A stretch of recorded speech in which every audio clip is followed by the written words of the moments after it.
Ladies and gentlemen. Good evening. Are you ready? Okay, here we go. You're listening to the Deal Room Podcast. Join us as we bring you the inside scoop on business sales and acquisitions. Get across trends in the area and hear the industry's best recount their real-life tips, traps, and experiences. Now, here's your host, Joanna Oakey. Hi, this is Joanna Oakey and welcome back to the Deal Room Podcast, a podcast proudly brought to you by our commercial legal practice, Aspect Legal. Now, in this episode, we chat with Jonathan J on all things acquisitions. Over the past 30 years, Jonathan has acquired and exited businesses in publishing, digital marketing, adult education, preschool education. You name it, he's done it. In fact, he's gone through 70 acquisitions and sales, which is a stunning number. So with Jonathan today, we're chatting through a whole range of things, why a person might acquire, how to find a good business, and Jonathan's top tips for anyone embarking on the acquisition journey. And of course, we also hear about some of his lessons learned along the way. Well, here we go with Jonathan J. Jonathan, welcome onto the podcast. It is fabulous to have you there here on the Deal Room. Well, thank you for having me. Good to speak to you. Wonderful. Okay, now you have got such an interesting history. Why don't we just can you give us the 3-second overview of who you are, what your background is, and why you love business acquisition so much? Sure. So I've never actually worked for anyone else. I've never actually had a job. I've always done my own thing. I dropped out of university when I was 19 years old. I first sold a business in 1999, so that's 24 years ago. First bought a business in 2006, which is, I think, about 17 years ago. And I've bought and sold heading for 70 different businesses over the years. I've had some multi-million pound exits, multi-million pound acquisitions, lots of smaller ones as well. Some work, some don't. That's the name of the game, I guess, when you do that many. And I've had a lot of fun along the way. What was your most fun acquisition then? Oh, my most fun. A good question. Well, they're all interesting in different ways. I mean, some are a little bit frustrating. Anyone who thinks that you can buy a business with your eyes closed doesn't really understand how it works. I mean, it's typically a roller coaster along the way. And I suppose the fun or part of the fun comes from getting a great deal and negotiating a really good deal. Or I suppose at the end of the day, the most fun is always going to be when you have that successful exit at the end. Yeah, and I mean, that's an interesting thing, getting a great deal on an acquisition, but then ultimately ending up with a business that you have no passion for, that you hate, that even if your intention for buying it to flip it, I can imagine there's probably not a hell of a lot of joy in the acquisitions, and unless you have some connection to the business. Is that your mode? Or tell us. No, not really for me. No, it's I remember as a teenager that I wanted to be in business, but it didn't really matter to me what type of business it was. So the whole business concept is one that I love, but I wouldn't say that I really fall in love with any particular type of business, because that passion piece is really only relevant if you're turning up to the office every day and you're managing it. But I'm a terrible manager, a terrible operator, and I'm the last person you want turning up to the office every day. Now, I've done that, but I would never do it again. And so your mode then is to buy and then sell quite quickly after acquisition, is it? Or what's your, if you don't stay in a business managing it, what's the approach? But I've also held for a number of years. So the approach differs according to the to really what the circumstances are. So this is slightly different when you're an individual doing this. It's different to a private equity firm that has an investment thesis that says this is what we're going to do, and we've got 5 years, the length of the fund, in order to do it, and therefore we've got to do this in year one, this in year two, and so forth. you've got a lot more freedom as an individual, which is why business acquisition is for many people the new property investing, the new real estate investing, and it's a way of gaining some freedom, maybe freedom from corporate life or growth. Because if you've got a business that's been doing $1 million a year for the last 3 or 4 years, and you're getting frustrated with it, and you can't see any way to get it up to $5 million a year or $10 million a year, then the fastest, most effective way is to buy another business, maybe one that's similar to the one that you already own, one that's complementary to the one that you already own, or maybe part of your supply chain. And then you can make those big leaps very, very quickly, rather than getting frustrated by organic growth, which is running more Facebook advertising, hiring more salespeople, taking 1 step forward, 2 steps back. Every year is going to get better, and quite often it doesn't. So this gives you that predictable growth. And my clients who are buying businesses to grow their existing business all wish they'd done it a decade ago. That it's funny that you say that, because that does seem to be the traditional comment from people who've bought a business to achieve that growth through acquisition, as opposed to the organic, slow growth. So commonly say, I just wish I had have discovered this, all of these years ago when I was spending all of that time on that organic growth. But what's the, one thing our listeners may not know is that you run a membership. I think it's a membership, an academy for people who are looking to buy businesses. Is that right? Yeah, so I'm based in the UK, but we've got clients all around the world, a growing number in Australia, Canada, North America, Scandinavia, interestingly, and I'm very popular in the Netherlands. Now, I don't know how that happened.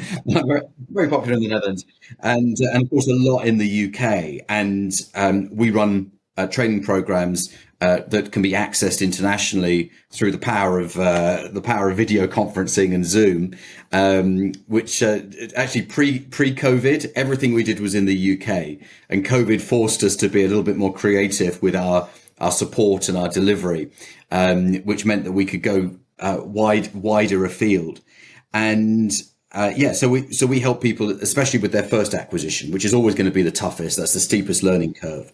So we hold people's hands through that first deal and just make sure that they don't make any silly mistakes, which usually are expensive. Silly mistakes in business are expensive mistakes usually. Well, which I'm going to ask you about in a moment, because of course that's also where we see the role of a lawyer to help avoid mistakes. But I bet you've got a few there if you've gone through 70 acquisitions. I think you were telling me at one point. Acquisitions and sales, yeah.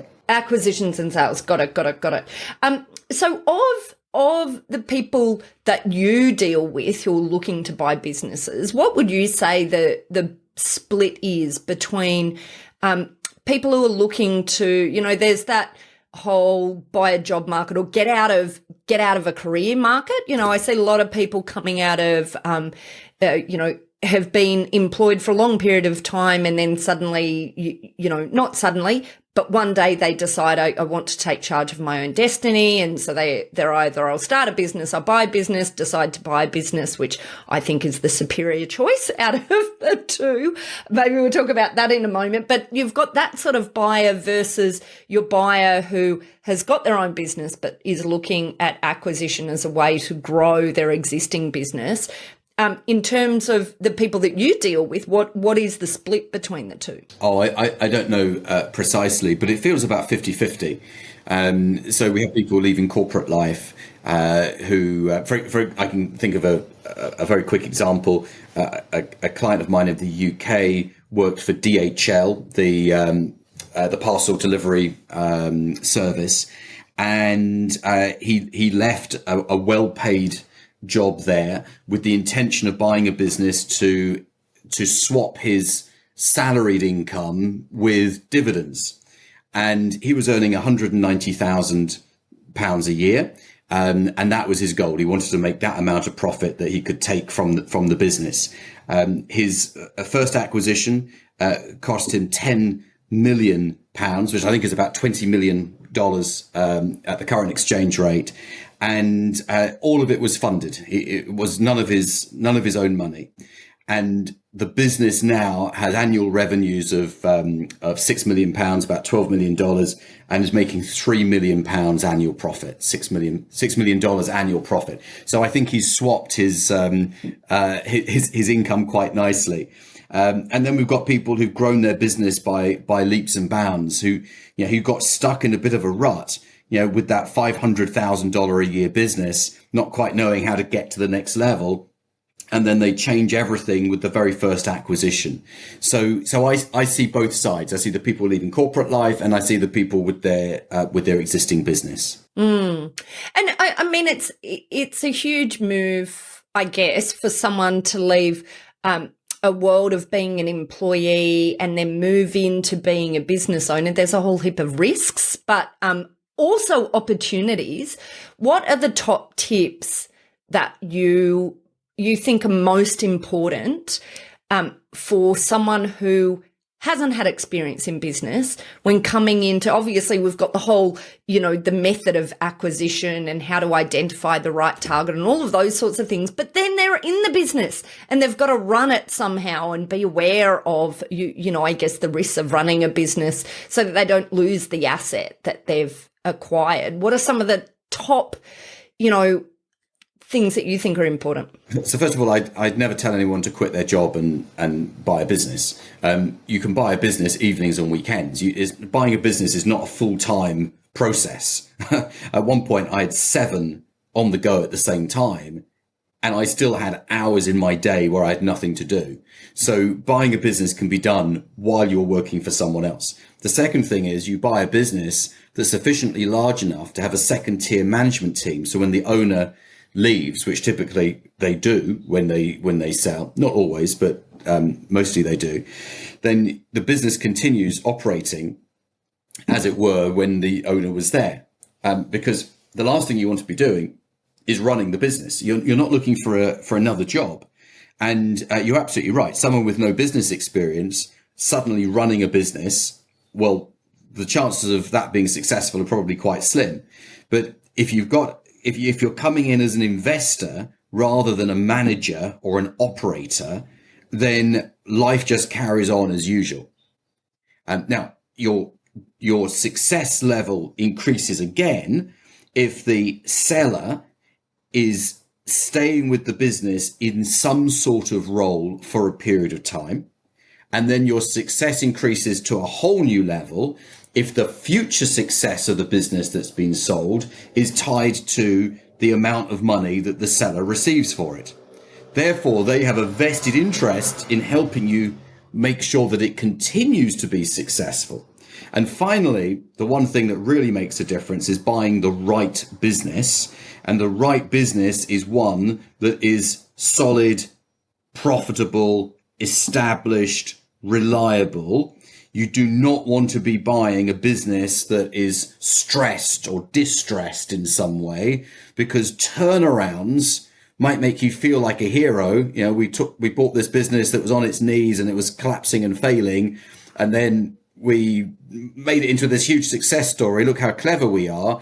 Well, we've all read those stories, but they actually don't happen very often. Usually the turnaround fails. So if you buy an established, profitable business with a management team, with the owner tied in for a period of time and having their future income linked to the future success of the business, then you're hedging your bets at all times. So that makes your level of success go sky high. Love it. Okay.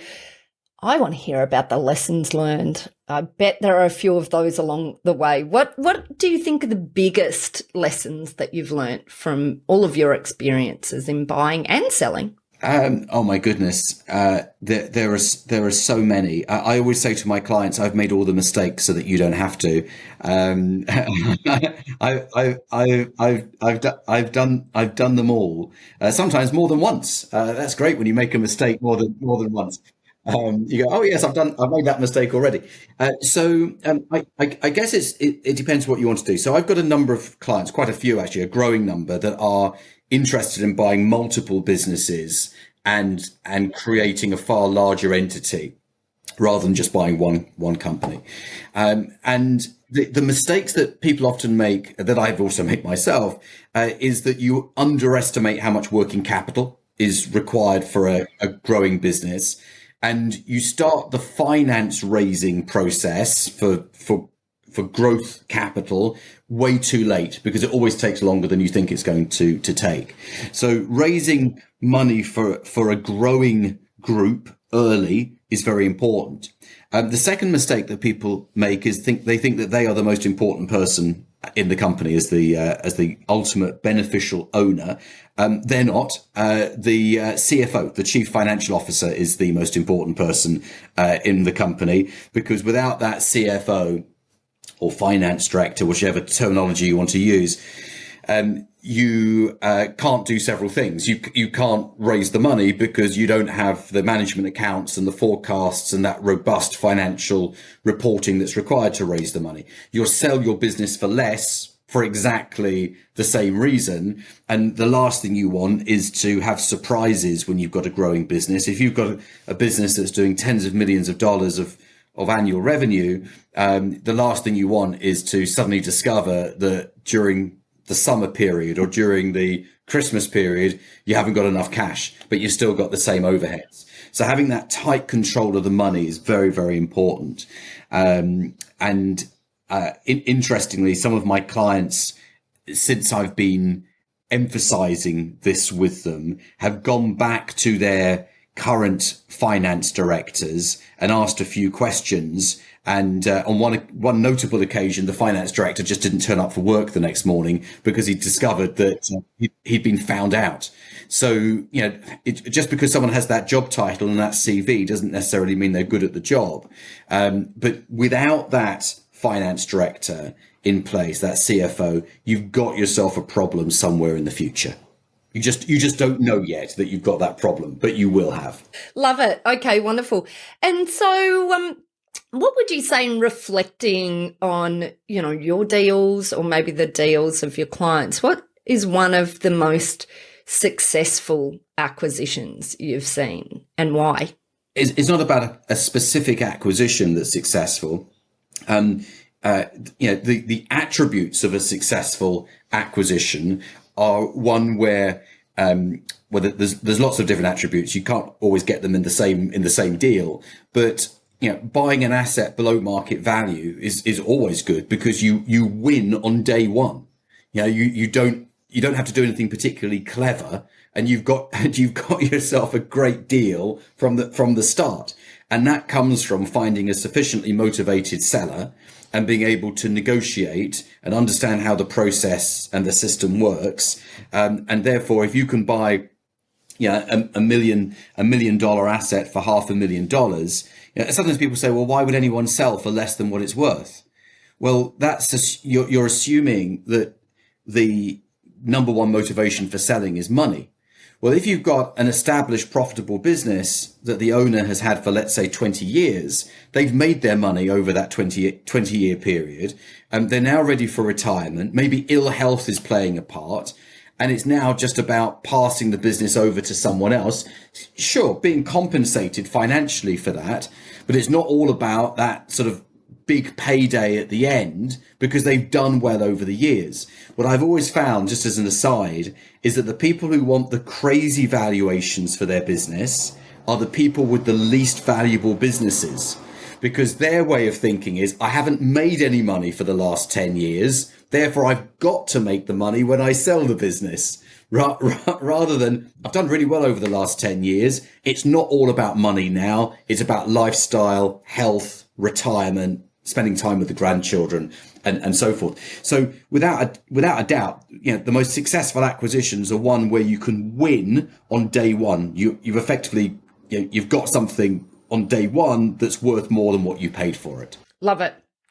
We have, I guess, in Australia, so the sort of businesses I can hear you talking about as being, those great acquisition targets, the businesses that are profitable, that are run under management. actually in Australia are some of the hardest businesses to find as a buyer because they're the most sought after businesses by buyers here in Australia. In Australia, there's, this glut of businesses on the market that are the opposite. So businesses either that, aren't making profit or businesses that are dependent on the owner. And I know, I've listened to some of your material. I know you have some different creative ways of viewing various things. But what's your approach to dealing with a market that might have a lack of supply of this sort of type of quality business that is the ideal business to buy, and a massive glut of these other businesses that are, obviously on the face of them not ideal, but haven't got buyers at the moment? Yeah, well, you're I believe, approaching this from what is advertised for sale. So you're saying that the majority of the business advertised for sale aren't making very much money. They're owner dependent. They're not the best quality businesses. We ignore those completely. We don't look at businesses that are being advertised for sale because, number one, the reasons that you said. Number two, there are going to be several people interested in any one business at any time, which pushes the price up unrealistically. So we go off market. So we go to businesses that are not advertised for sale. So of course we don't know whether the owner has thought about selling. I mean, every owner does. I mean, anyone who owns a business thinks about selling, at least once a year. Usually they think about selling when they've had a really bad week, bad month, someone's quit on them, this has happened, that's happened, it's that perfect storm. They think, why am I doing this? I've done this for 15 years, I've had enough of this. So they're the sort of people that you want to be talking to. So how do we find them? Well, we can't read their minds. We don't know what they're thinking. So we have to do some outreach that approaches lots of owners in order for the people who were thinking that particular day, I've had enough of this. Why am I doing this crazy thing? Why I'm too old for this. We want to be talking to those people. So we completely ignore everything that's on the market. As definitely for a first time buyer, there is certainly something to be said for using business brokers later on in the search process. But as a first time buyer, it's not recommended. Wonderful. Well, look, do you have any parting tips for our listeners, Jonathan, who may be sitting there thinking, I love this idea of acquisition, don't know if it's for me? Yeah, sure. The secret to success is following a system. It's not making it up as you go along and trying to cobble together information from the internet and trying to make sense of it all. It's about following a process that's tried and trusted, proven to work, that other people have followed, and that the process drives the acquisition. I've never seen anyone be successful just making it up as they go along and hoping that it's going to work out. Hope is not a great business strategy. Brilliant. Love it. How can our listeners find out more, Jonathan, if they want to connect with you or listen to more of the content that you have in this area? Sure. So three ways. I have a podcast too called Business Buying Strategies. I think we're up to about 250 30-minute episodes. So going back five years of that. I've got a YouTube channel, Jonathan J, on YouTube. Got about 200 videos on there, all about business buying. The most interesting ones are the ones where, well, in my opinion, the most interesting ones are the ones where I'm interviewing my clients about the deals that they've done. And people can connect with me on LinkedIn. So find me on LinkedIn. There's a few people with a similar name, so find someone who looks like me and send me a connection request, and be happy to answer any questions on LinkedIn. Love it. Look, Jonathan, just a huge thank you for coming onto the podcast today. Look, it's been a lot of fun. Thank you so much for having me, Joanna. Well, that's it for this episode of the Deal Room podcast. We hope you're now primed for your next deal with these pointers and have enjoyed these fascinating insights. Now, if you'd like more information about this topic, then head over to our website at thedealroompodcast.com. masterclass.com, where you'll be able to download a transcript of this episode, as well as access any contact details and any other additional information we referred to in today's podcast. Now, if you'd like to get in contact with our guests today and the services they offer, you can go ahead and check out our show notes for a link right through to them and their details. You can also book in directly with our legal eagles at Aspect Legal if you'd like to soundboard your next steps, discuss a legal question, or find out more how we can assist, whether that's with buying or selling a business, or perhaps somewhere in between. Now, don't forget to subscribe to the Deal Room podcast on your favourite podcast player to get notifications whenever a new episode is out. We'd also love to hear your feedback, so please leave us a review and rating if you're already one of our subscribers, or even if you're listening to this podcast for the very first time. Every review helps our team produce valuable content for you. Well, thanks again for listening in. You've been listening to Joanna Oakey and the Deal Room podcast, a podcast proudly brought to you by our commercial legal practice, Aspect Legal. See you next time.